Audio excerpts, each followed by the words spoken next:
So it looks like Doug Ford is at it again, folks. Doug Ford, who already made a buffoon of himself numerous times, continues to do so, retaliating with exemplary tariffs on Americans and threatening to cut off their electricity, now is going after the liquor.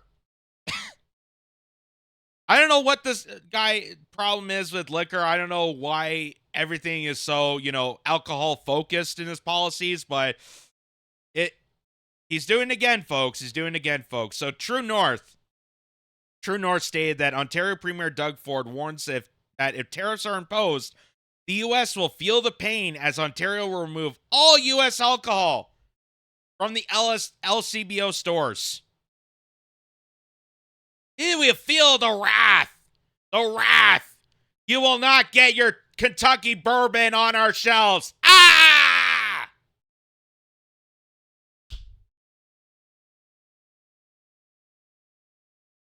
I swear to God. Does he get his policy decisions when reading comic books and he thinks that like Lex Luthor is a genius? This is comical. That after all the time that I was trying to push for liquor to be sold into grocery stores and convenience stores and pushing that notion that nobody really cared for, not a lot of people really cared that we need to have, liquor easily available at Circle K. They were fine with the LCBO, but Doug Ford apparently was dead set for it. Now wants to remove U.S. alcohol from LCBO stores. So I guess that Napa Valley Chardonnay is going to go away, folks. Better stock up. Here's what Doug Ford said about it. And I talked to the great governor of Kentucky, and I remember in the last tariffs we threw on the bourbon, first thing out of his mouth is, "Don't touch my bourbon." And I said, "Governor, that's a serious business down there when you touch with their bourbon. It's like messing with their LC." Hey, don't touch with another man's bourbon, okay? We're at the Derby right now. We just want to watch some horses like grown adults, okay? No need to be touching someone else's bourbon.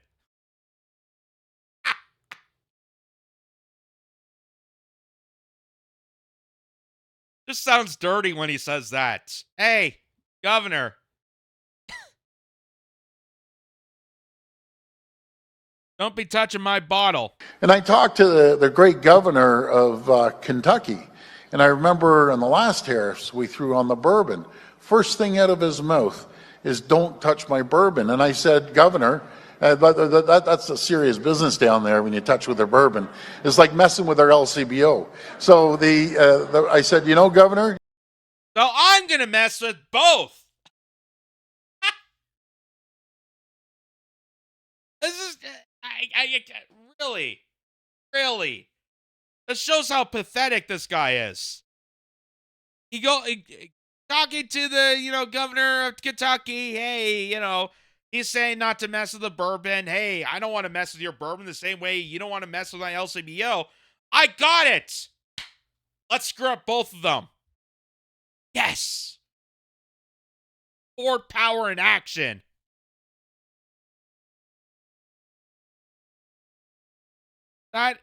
Wow. I mean, can you expect anything else from this guy?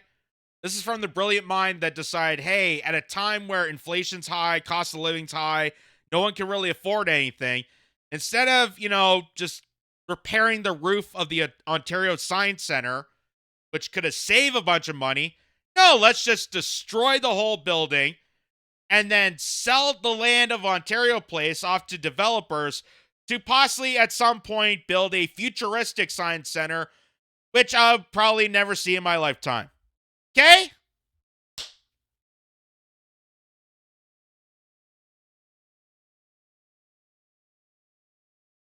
I really don't understand the mindset of this guy. I really don't understand.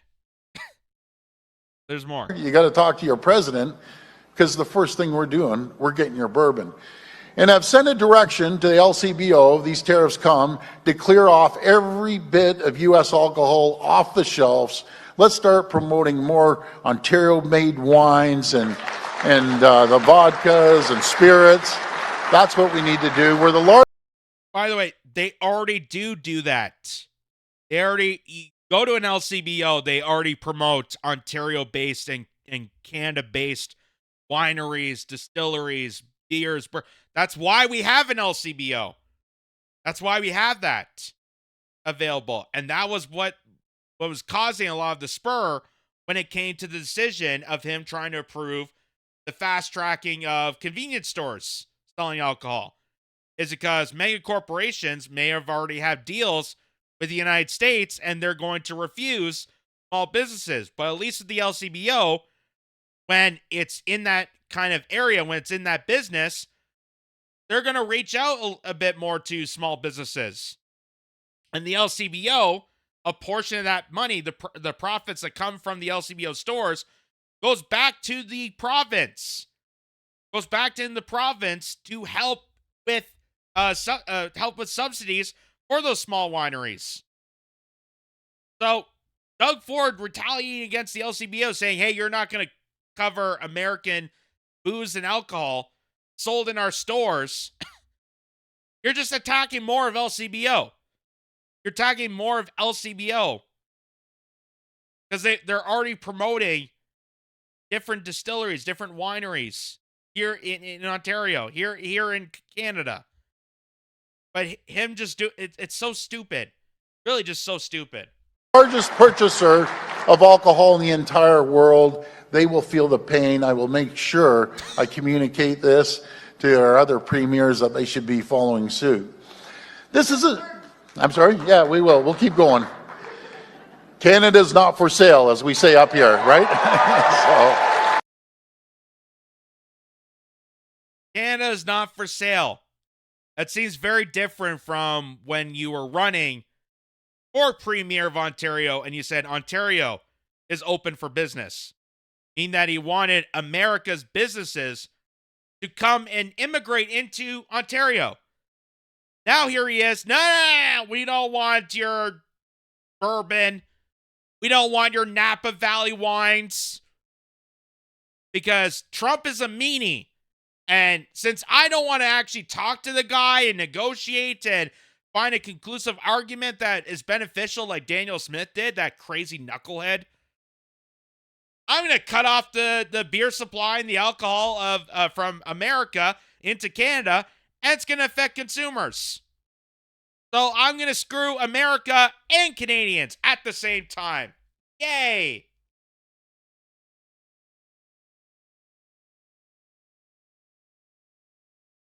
God. Could he be more? Could he be more of a just repulsive stooge? Could this guy even be more? He's definitely not his brother. Definitely not his brother. His brother is actually willing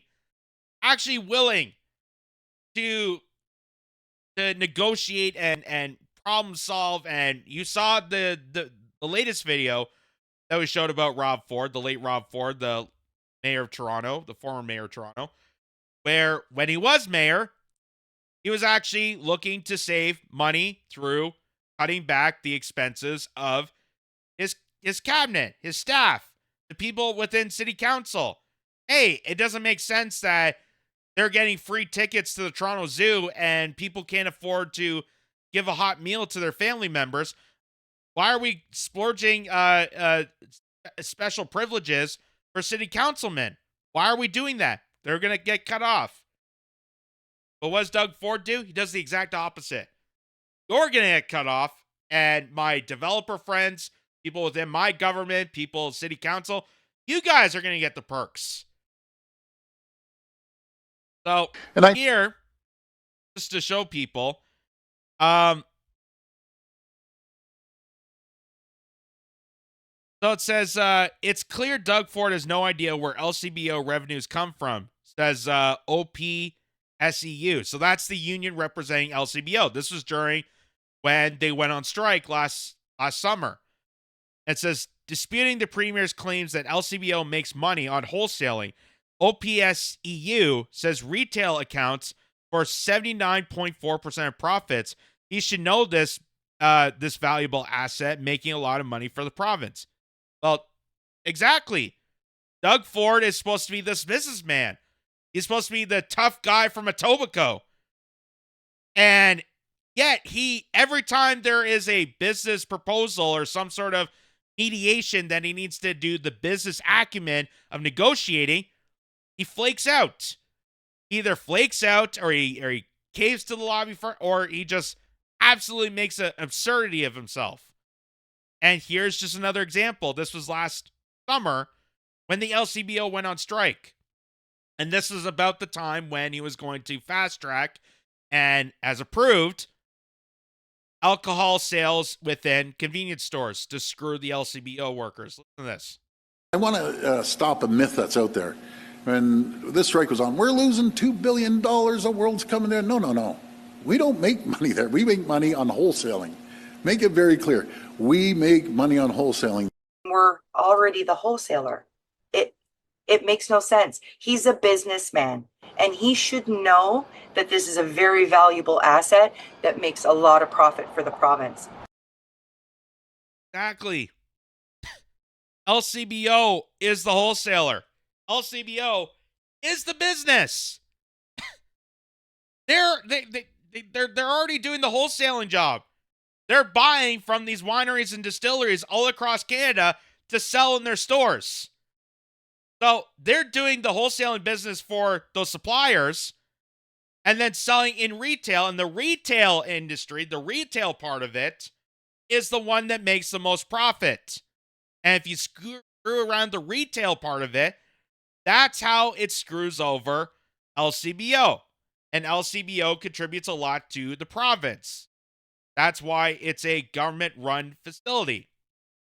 And as soon as that got scrutinized, as that was getting attacked, it put a big question mark on the money that would have went towards, same way that the lottery system does, that money goes towards back to the province, and we're going to lose that revenue when Doug Ford said, I'm going to push that towards convenience stores. I'm going to push that towards the big corporations that are going to sell you alcohol and beer at their corner stores, at grocery stores, at mechanic shops, if he really wanted to. And that was going to jeopardize the future of LCBO. And that's why those people protested. That's why they went on strike. And the union representing it, that was one of the members there saying, you're a businessman. You should understand that. You should understand that the LCBO is already doing the job of the wholesale. The LCBO is buying the wholesale from the supplier, and they're selling in retail, and the retail portion of it makes the province money. And then that goes back into helping out the small distilleries, the wineries, and products with that. So it's a full system, folks, that Doug Ford completely slashed to cave towards big business pressure that Circle K and Loblaws and all these other big entities want to sell wine and beer and alcohol. And no doubtably, they're going to screw over not only the LCBO, but these small businesses, because they're gonna wholesale to the big companies. They're gonna wholesale to Molson. They're gonna wholesale to Budweiser.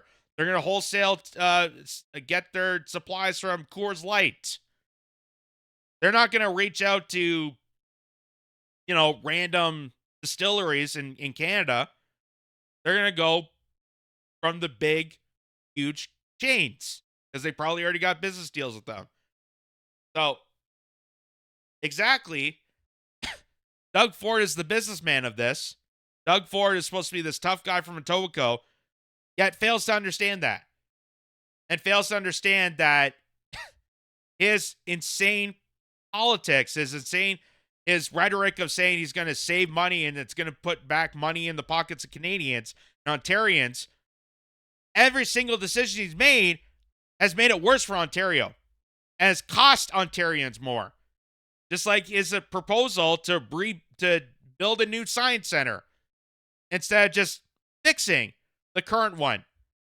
Instead of fixing the roof that could have saved a bunch of money, he's going to pay someone to demolish it and then sell off to developers and then buy into developing a new science center, which God knows when that will be done or even start at this point. So it is just, it's just a silly situation all throughout.